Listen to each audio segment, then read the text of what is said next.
इतना मत देख चुड़ैल, नजर लग जाएगी मेरी इशी के होने वाले पति को। पायल सोनिया की तरफ देखती हुई मन ही मन बोली। भाग 46। फिर पायल सोनिया को अंदर लेकर आ गई। वहीं राधिका अपने प्लान पर काम कर रही थी। वो इशिका को हर जगह ढूंढ रही थी, लेकिन उसे कहाँ पता था इशिका तो उसी रूम में है जहां सोनिया और पायल बैठी हुई थी और अपने मंडप पर बुलाए जाने का इंतजार कर रही थी। Flashback continue. अब आगे। राधिका इशिका को हर कमरे में ढूंढ रही थी। इशिका भाभी। राधिका इशिका को पुकारते हुए ढूंढ रही थी। तभी एक रूम के बाहर, राहुल तुम्हें इशिका भाभी मिली? नहीं परी, जहां मुमकिन हो सकता था हर जगह खोज लिया, लेकिन इशिका का कुछ पता नहीं चला। राहुल अपने दोनों हाथ कमर पर रखे हुए बोला। ऐसे कैसे हो सकता है? इशिका भाभी यहां से कैसे गायब हो गई? पूरे पैलेस में कहीं नहीं है। राधिका परेशान होती हुई बोली। फिर अचानक ही कुछ सोचकर उसकी आंखें बड़ी हो गई। राहुल, अगर इशिका भाभी पूरे पैलेस में नहीं है तो कहीं? राधिका का इशारा समझते हुए राहुल की भी आंखें बड़ी हो गई। वो दोनों भागते हुए पैलेस के बाहर आए और आसपास हर जगह ढूंढने लगे। बारात अंदर जा चुकी थी। जगजीत जी और कनक जी शब्द और कबीर के साथ एक पूजा में बैठे हुए थे। राहुल, तुम यहाँ के गार्ड से पता करो, मैं तब तक उस तरफ देखकर आती हूँ। राधिका बोली और दूसरी तरफ चली गई। राहुल वहां तैनात गार्ड से पूछताछ करने लगा, लेकिन उसे उनसे भी कुछ पता नहीं चला। राधिका पूरे पैलेस के अंदर और बाहर दोनों तरफ की सीसीटीवी फुटेज भी देखकर आ गई, लेकिन उसे भी कुछ पता नहीं चला। इशिका को किसी भी तरीके से पैलेस से बाहर नहीं निकाला गया था। राधिका और राहुल वापस अंदर आ गए। उधर पायल सोनिया के साथ बैठी हुई थी। राधिका या राहुल के फोन आने का इंतजार कर रही थी और सोनिया वो तो बस शब्द के बारे में सोच रही थी। तभी सोनिया का फोन बजने लगा। सोनिया ने अपने फोन पर नजर डाली तो उसका मुंह खुला का खुला रह गया। उसने सिर उठाकर पायल की तरफ देखा, जो बोरियत से अपने बंद फोन की स्क्रीन को ताड़ रही थी। फिर अपने फोन को, जिस पर काया का नाम फ्लैश हो रहा था। उसने मन में, अगर काया मेरे सामने बैठी है तो वो मुझे फोन कैसे कर सकती है? क्या पता ये काया ना हो। ऐसा सोचते हुए सोनिया पायल की तरफ देख रही थी। कौन हो तुम? अगर तुम काया हो तो तुम मुझे फोन कैसे कर रही हो? सोनिया अपनी जगह से उठते हुए अचानक से बोली। सोनिया की बात सुन पायल शौकंग नजरों से सोनिया की तरफ देखने लगी। सोनिया को अगर शक हो गया तो सब कुछ खराब हो जाएगा। बोलो, बोलती क्यों नहीं? कौन हो तुम? सोनिया ने दोबारा पूछा तो पायल थोड़ी सी घबरा गई। पायल को अपने लिए डर नहीं लग रहा था, डर सिर्फ उसे अपनी इशी के लिए लग रहा था, क्योंकि इशिका अभी तक उन लोगों को मिली नहीं है, वरना अब तक पायल के पास उनका फोन आ जाता। मैंने पूछा कौन हो तुम? हटाओ अपना घूंघट, दिखाओ अपना चेहरा, सोनिया ने जोर से कहा, लेकिन पायल चुप रही। उसने कोई रिएक्ट नहीं किया। मतलब तुम नहीं बताओगी तो ठीक है, मैं खुद अपने तरीके से पता कर लूंगी, कहकर सोनिया आगे बढ़ी और पायल का घूंघट हटाने की कोशिश करने लगी। लेकिन पायल ने भी अपना घूंघट बचाने की बहुत कोशिश की, लेकिन तभी एक आह और सोनिया के हाथ रुक गए। वो स्थिर खड़ी होकर एकटक पायल को देखने लगी और फिर नीचे गिर पड़ी। पायल ने पहले नीचे बेहोश गिरी हुई सोनिया की तरफ देखा, फिर नजरें उठाकर सामने देखा तो राधिका ने लोहे की बनी किसी भारी चीज से सोनिया के सिर पर पीछे से वार कर दिया था, जिससे वो बेहोश होकर नीचे गिर पड़ी थी। पायल ने राधिका की तरफ देखा तो अपना घूंघट उठाकर बेड पर बैठ गई और चैन की सांस लेने लगी। राहुल भी साथ ही था। उसने राधिका के हाथ से वो भारी सामान लिया और उसे एक किनारे रख पायल की तरफ देखा। ये सोनिया को कैसे पता चला कि तुम काया नहीं हो, पायल हो? इसकी वजह से पायल ने सोनिया का फोन उनके सामने कर दिया, जिस पर काया का नाम फ्लैश हो रहा था, जो अब कटकर बंद हो चुका था। इशी के बारे में कुछ पता चला? पायल ने उन दोनों की तरफ देखते हुए पूछा, तो दोनों ने ना में सिर हिला दिया। तभी सोनिया का फिर से फोन बजने लगा। उठा लो फोन, लेकिन स्पीकर पर रखना, राहुल बोला तो पायल ने फोन उठा लिया और स्पीकर पर लगा दिया। उधर से काया की आवाज आई, हेलो सोनिया, सुनो, मैं इस वक्त पायल के रूम में हूँ। मैंने देखा पायल यहाँ नहीं थी और ना ही उसका कोई सामान था, तो मैं अंदर आ गई और मुझे कुछ करना ही नहीं पड़ा। मैं इस वक्त कबीर की दुल्हन बनकर पायल के रूम में बैठी हुई हूँ। काया बिना कुछ सुने बस बोलती ही जा रही थी, लेकिन काया की बात सुन पायल, राधिका और राहुल तीनों ही मुस्कुरा रहे थे। तभी काया आगे बोली, अच्छा सोनिया, तुम एक बार फिर अपने बेड के नीचे इशिका को चेक कर लो, उसे होश तो नहीं आ गया, वरना प्रॉब्लम। काया इतना बोली ही थी कि फोन काट दिया गया। पायल, राधिका और राहुल तीनों के चेहरे पर खुशी के भाव थे। उन तीनों ने झुककर बेड के नीचे देखा तो वहां इशिका बेहोश दिखाई पड़ी, जिसे देख तुरंत राहुल ने उसे बाहर निकाला और बेड पर लेटा दिया। पायल और राधिका ने सोनिया के हाथ पैर बांधकर उसे उसी जगह बेड के नीचे लेटा दिया। तब तक राहुल भी इशिका को होश में लाने की कोशिश करने लगा। धीरे धीरे इशिका को होश भी आ रहा था। इशिका को जब होश आने लगा तो पायल इशिका के पास आए और पूछी, इशी तुम ठीक हो? पायल ने पूछा तो इशिका अपना सिर पकड़ी हुई थी, वैसे ही बोली, हम बस थोड़ा सिर दर्द कर रहा है। इशिका ने कहा। तभी राधिका भी बोली, ये पेनकिलर खा लीजिए, आराम मिल जाएगा। इशिका ने पेनकिलर ली तो राधिका आगे बोली, इशिका भाभी अगर अब आपको ठीक लग रहा हो तो हम मंडप पर चलें। वहां भाई आपका बेसब्री से इंतजार कर रहे हैं। राधिका ने पूछा तो इशिका ने हाँ में सिर हिला दिया। तो राधिका ने इशिका का घूंघट कर दिया और पायल ने भी अपना घूंघट कर लिया। फिर राधिका उन दोनों को लेकर बाहर चली गई। Flash back in. सोनिया को उस शादी वाली रात में जो कुछ भी हुआ था उसका उसे अभी भी गुस्सा था, जिसके लिए उसने राधिका की शादी और उसको उसके प्यार से ही दूर करने की ये साजिश रची थी। उसने गुस्से से अपने हाथ में लिया हुआ गिलास को एक घूंट में खाली कर दिया और नफरत से एक तरफ देखने लगी। माया, रंजीत चौधरी और गोविंद चौधरी तीनों कुटिलता से मुस्कुराते हुए उसे ही देख रहे थे। उधर इशिका जब चेंजिंग रूम से बाहर आए तो उसने देखा कि स्नेहा जी अभी भी वहीं बैठी हुई थी। स्नेहा जी ने उसे देखा तो प्यार से उसे अपने पास बैठा लिया। स्नेहा जी उसके सिर पर प्यार से हाथ फेरते हुए, इशिका अब बोलिए क्या हुआ है?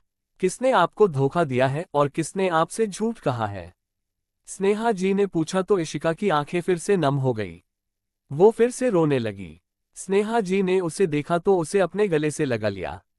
चाची माँ, वो शादी के दिन, कहते हुए इशिका ने स्नेहा जी को पूरी बात बताने लगी। वो अपनी और पायल के बीच जो कुछ भी हुआ उसे भी स्नेहा जी के सामने इशिका ने रोते हुए बताया, जिसे सुन स्नेहा जी को भी भरोसा नहीं हुआ। और उस पर तो इन सब में उनकी बेटी राधिका और राहुल का भी हाथ है, ये तो वो सपने में भी नहीं सोच सकती थी। उन्हें भी इशिका के लिए बहुत बुरा लग रहा था, लेकिन अभी उन्होंने किसी तरह से इशिका को समझा बुझाकर उसे आराम करने को बोल उसके कमरे से बाहर आ गई थी। शाम का वक्त। शब्द जब घर आया तो स्नेहा जी ने उसे देखते ही उसे अपने कमरे में ले आए। अभी बाहर कोई भी नहीं था तो उनके पास अच्छा मौका था जब वो शब्द से इस बार में बात कर सकती थी।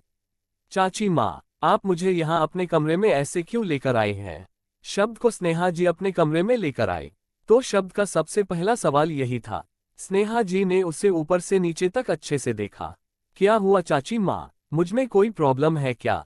शब्द ने जब स्नेहा जी को इस तरह ऐसे देखते देखा तो फिर से पूछा।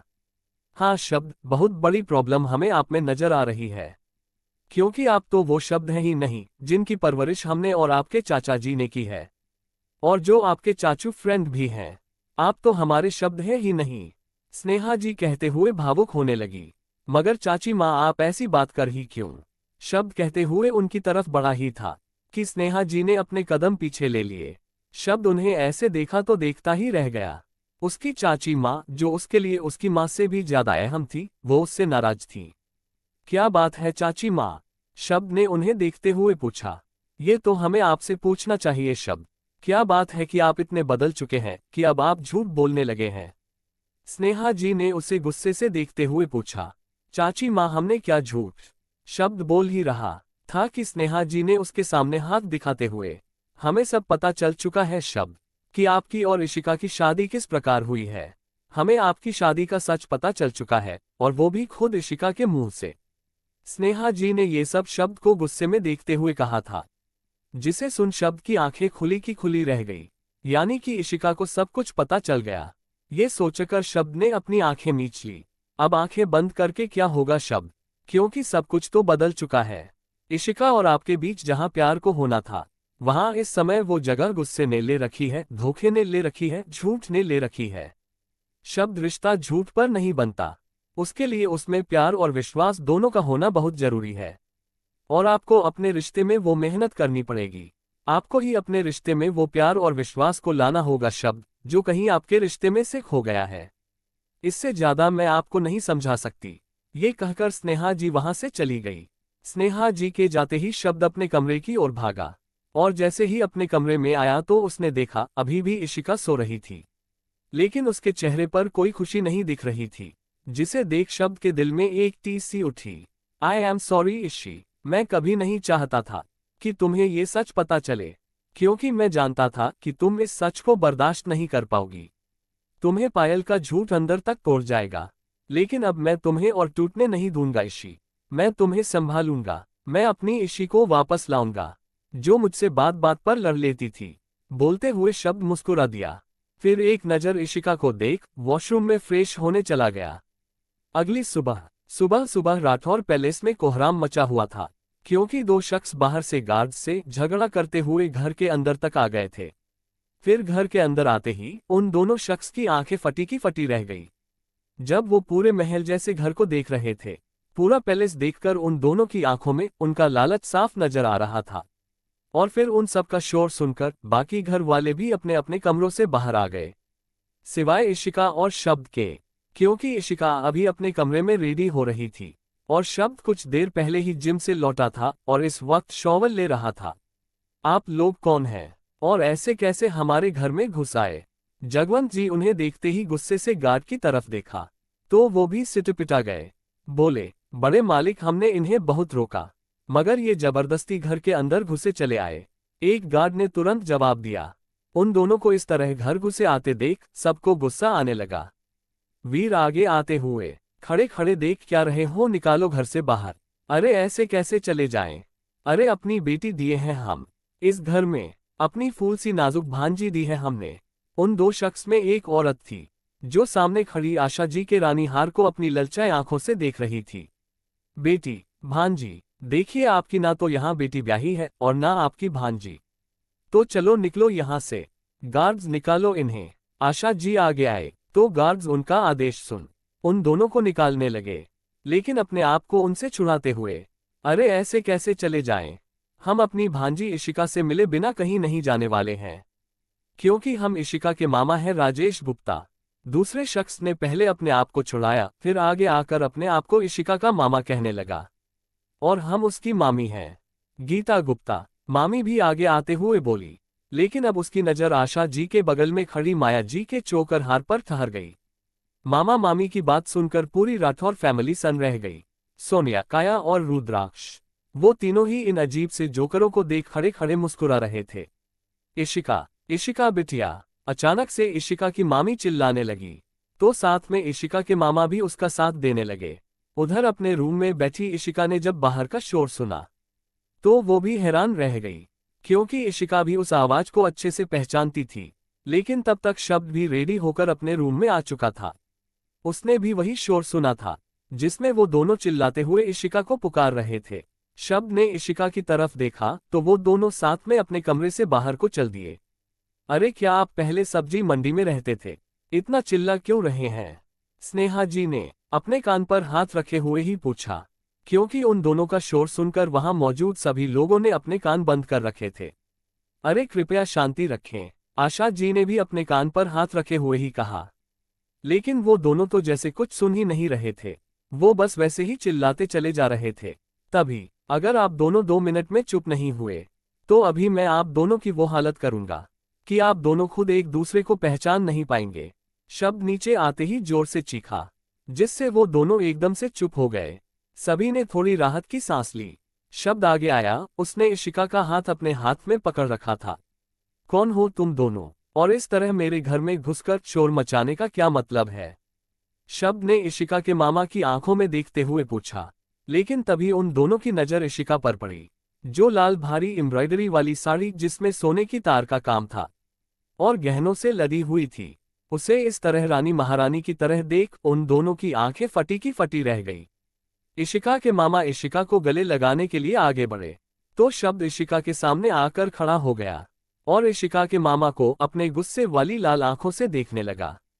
हिम्मत कैसे हुई तुम्हारी मेरी इशी की तरफ कदम भी बढ़ाने की?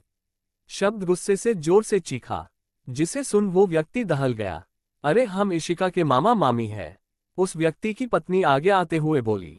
शब्द ने उस औरत को तीखी नजरों से देखा, क्योंकि शब्द इन दोनों की कहानी को अच्छे से जानता था। क्यों आए हो यहाँ तुम दोनों? शब्द ने उन दोनों के परिचय को नकारते हुए सीधे से दूसरा सवाल पूछा। दामाद जी, कैसी बातें कर रहे हैं आप? हम इशिका के मामा मामी हैं, तो हम अपनी इशिका से मिलने भी नहीं आ सकते? उस औरत ने शब्द की तरफ देखा। जरूर आ सकते हैं, लेकिन तुम दोनों नहीं, क्योंकि तुम दोनों का मेरी पत्नी इशिका शब्द राठौर के साथ कोई रिश्ता नहीं है। शब्द ने कहा तो इशिका शब्द की तरफ देखने लगी। आज उसने पहली बार अपना पूरा नाम सुना था, क्योंकि उसके माँ पापा की मौत के बाद तो उससे उसकी असली पहचान तक छिन गई थी। जब उसे अपना सच पता चला था, वो सच जो वो कभी सोच भी नहीं सकती थी, वो सच कि उसके माता पिता ने उसे गोद लिया था। इशिका शब्द राठौर अपना नाम सुन इशिका ने अपनी आंखें बंद कर ली। उसकी आंखों के कोर से आंसू की एक बूंद लुढ़क आए, लेकिन जब उसके कान में आवाज पड़ी तो उसने अपनी आंखें जल्दी से साफ कर ली और सामने देखने लगी। अरे ऐसे कैसे, कोई रिश्ता नहीं, हम उसके मामा मामी हैं। राजेश जी आगे बढ़ते हुए बोले, लेकिन शब्द का गुस्सा अब बढ़ता ही जा रहा था। मामा मामी, शब्द ने जैसे किसी व्यंग्य की तरह ये दो शब्द कहा तो राजेश और गीता जी के चेहरे की हवाएं ही उड़ गई। क्यों, तुम दोनों के चेहरे का रंग क्यों उड़ गया? शब्द ने गुस्से से उसे देखते हुए पूछा। जारी है लेखिका प्रियंका गुप्ता। आज का भाग आपको कैसा लगा कमेंट करके जरूर बताइएगा। तो मिलते हैं अगले भाग में। और जिन लोगों ने मुझे सब्सक्राइब नहीं किया है, अभी कर लीजिए, ताकि आपको मेरी कहानियों के नोटिफिकेशन सबसे पहले मिल सके। Thanks for watching.